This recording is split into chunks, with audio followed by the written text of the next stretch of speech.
Okay. Not too bad. Okay. All right, day 20.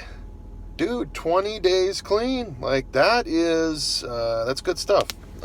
Starting to move along a little bit. Numbers are getting a little bit bigger. That's good. We got a 2 in front of it now. So, long way to go, though. We got a long way to go. But we got 20 days in the bag. So, that's 20 less days of dealing with this crap. So, that's good. So, yeah, I have had some aches, actually, a little bit. They're just kind of there. They kind of come, and, which that's, dude, that you gotta expect that from Suboxone. With that long half-life, it's not gonna be intense, but you're gonna kind of wave it out longer, So, just to kind of prepare you for that. I don't have a lot of energy at all, which you just don't. But that's just what it is. Man, feeling nauseous at times. In fact, I'm feeling a little bit nauseous right now. Not too crazy, but a little anxiety right now too. It kind of goes hand in hand. Your stomach just like tightens up, and you're just like, it's really weird. It feels like some big moment's gonna happen. Like, you feel like you're gonna bout, and you start sweating and stuff, and you feel like, okay, oh gosh, I'm gonna go in like insane withdrawal. And then it after a while, like, I'm praying and stuff, which but it is kind of something that Suboxone does do a little bit, I think. So yeah, that's not fun. And it happens at night, definitely. I've had a headache kind of today, too, or the latter half of the day. Nothing like Tuesday, but Tuesday was like a migraine, dude. That was terrible. Anyway, okay. Uncomfortable at times, too. You just feel icky inside. You do. But it's manageable, okay? It is manageable. It's not... I'm kind of moving right now. I'm kind of feeling, I'm a little bit more today, but that's the thing is, like, okay, so if they're come on a little bit more today, but it's still better than when they came on, a week ago or 5 days ago. You kind of get what I'm saying? Like, so there's progress, as the Brits would say. Progress is happening, okay? Yeah. Oh, baby. You want to know some victories? You want to straight up know some victories? I got one for you. I got my butt out of bed early, and I stretched and walked about a quarter mile. In fact, not even that, probably. And I was just feeling better. And in fact, I was just praying to God, like asking him to help me get through this walk, because I didn't know how I was going to do it when I first was getting ready to do it. And I seriously felt good enough, and I ran 3/4 of a mile, and then I walked another 4 miles. So I traveled 5 miles. Didn't quite, I ran. Oh wait, you know what? No, I went 5.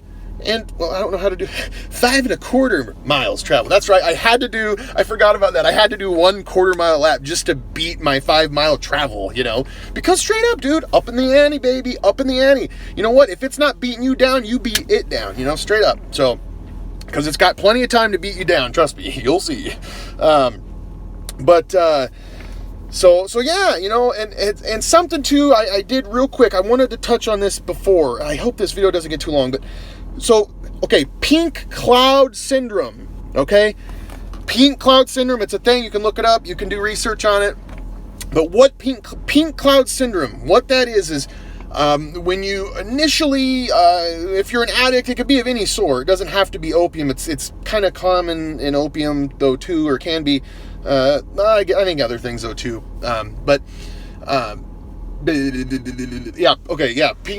Pink cloud syndrome. So, what that is when you first you go through the withdrawals, like the initial, and then you start to kind of come out of that, and you kind of see the light at the end of the tunnel. Well, you get jacked up. Like, you get jacked. I mean, you saw me jacked up too, because I was so excited too. And part of that too is your chemistry in your brain though too.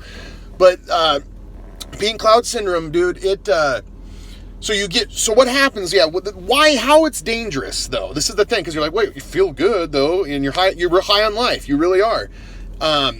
This is how it can be dangerous. I'll give you an example, actually, because it happened to me my first time. I had no clue. So I did it, and I went through, like, the just terrible stuff, you guys. Terrible. This is, like, nothing compared to that. And it was, like, on day 9 or something. I felt so much better. And I was seriously, like, dude, I was so jacked up. I, like, went and visited my grandma. I went to the mall to visit my wife. I bought a 49er hat. I bought a CD. I was driving around in my truck, rocking out to music. And dude, I swear it was like the next day, I was just like, oh man, I'm kind of not feeling great. And then it just like got really hard for me. And I was, I wasn't prepared for that at all. I thought I'd beat it. I thought I'd won. No, foolish man I was. Very, very foolish. So, that is a big reason I think why God wants me to make these videos too. Obviously to share Christ with people. I always have to squeeze that in, just cause. But really, I think it's to really help, though, too, people understand and prepare. And then people that are not addicts, straight up, dude, you're just gonna, it's not to have, not to have sympathy for, maybe, but just to kind of understand, like, there's a reason why it's an epidemic. There's a reason why your chances aren't great at ever getting off. So, I guess, yeah, there's reasons. It's not just, there's deep-rooted reasons, but it can be done. It can be done. God can do anything. So, straight up, like, anything. So, He created me out of nothing and you, so, I don't know, that's a start, right? So, but, and honestly, though, too, like, 1 Peter 1:5, you're protected by the power of God through belief. So right there, like, okay, so if I believe in God, right, in the Bible, in Peter, it says that God will protect me through faith. There's, you got to have that faith, and trust God, like, trust His judgment, trust, it can be hard to just, like, not do what you want to do anymore. Really. So yeah, you're protected by that spirit, and even things get rough too. If you start getting tempted too, like, dude, in 1 Corinthians 10:13, in temptation, God provides a way to escape, so you can endure. So, God can, He'll give you that spirit to endure. I really believe it. Obviously, I believe it. And you're going to need to tell yourself these truths and read this again and again and again and again and again. It's going to get really crazy mental. But, and then actually, yeah, too, like James 4:7, resist the devil and he will flee from you. So, and then in verse 8, it says, draw near to God and he'll draw near to you. So, I guess the thing is, too, is like, I don't know, but you have to go for it. You have to put in some effort, with Suboxone withdrawal. And then if you do want to, like, honestly, the way I say is, if you want to go find the mysteries of the world and existence and the mysteries of the universe, to an extent, I guess. I don't know what else he's got going on out there, but it's cool. Anyway, it's a cool experience. Yeah. Bit better than an experience because it's a new life. Anyway, okay. Okay, real quick, a couple other things. That's not great. I did get 5.5 hours of sleep last night. 5.5 hours of sleep is a victory. That is a V for victory. Yes, I am so tired. My eyes literally hurt, you guys. I'm foggy. Oh man, it takes me it's hard for me to read, but I do it. I read 1 Peter and 2 Peter today. I read some James. James is like one of my favorite books. But anyway, okay. Okay, so here I got some for you. Okay. I am not doing good eating. So last night, all I had yesterday, I had like 7 little tiny bites of steak, which is better than nothing though. That is still better than nothing. I don't know. I just was like, I could use some. Did anyone say steak? I don't know if you guys know where that's from, but anyway, okay. But oh gosh, my wife is gonna just be like, you are an idiot. So I had just a little bit though. I mean, it was seriously like, it wasn't very much. And then I had, after I walked and ran a little bit, and I've noticed that after I exercise, I want fruit every time. So I ate a whole green apple, and it was delicious, actually. Well, actually, my daughter had one slice. Little brat. No, yeah, who told her that she can eat, right? No. But here's the deal. I weighed myself today, and now keep in mind, everything is flushing out. I don't probably have a lot of water weight too, but I've lost 20 pounds in 20 days. That's not good. I want to lose weight, but that's not good. That's unhealthy. My body needs the nutrients. So, folks, if you could please pray, just pray for me to eat, sleep, and I'm sorry, I'm going to just like add it, but eat, sleep, anxiety, and depression. That's why not just add energy level in there too? Or you know what, even if it's, just pray like, God, your will be done. Give him the strength at least, or you know what I mean? Like, if you want to pray for a miracle, like, I'm down, but just God's will be done, not Gabe's will, God's will. When Jesus was, even Jesus was like battling. He was just like, before he died, I mean, went back and forth 3 times. He's like, God, Father, if there's any way this cup could pass, you can do all things, and he says, but not my will, your will. And then he goes, and then he comes back again and asks again, but says, your will, not mine. And then, comes back again and does the same thing.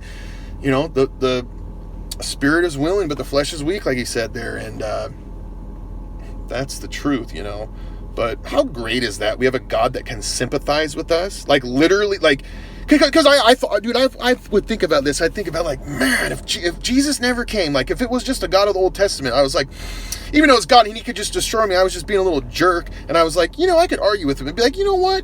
You don't even really know what it's like to be down here and just not even, I never see you and I never, you know what I mean? Or like, this person shot my neighbor or whatever, like there's crap going on down here, what the heck? You don't even know what it's like to be a human and have temptation and, God's like, yeah, what's up? What do you got now? Yeah, I came 2,000 years ago in the Middle East and died an absolutely atrociously terrible death. So, anyway, perspective. Yes. But literally, God he sympathizes with us, and Christ is an advocate to the Father for us.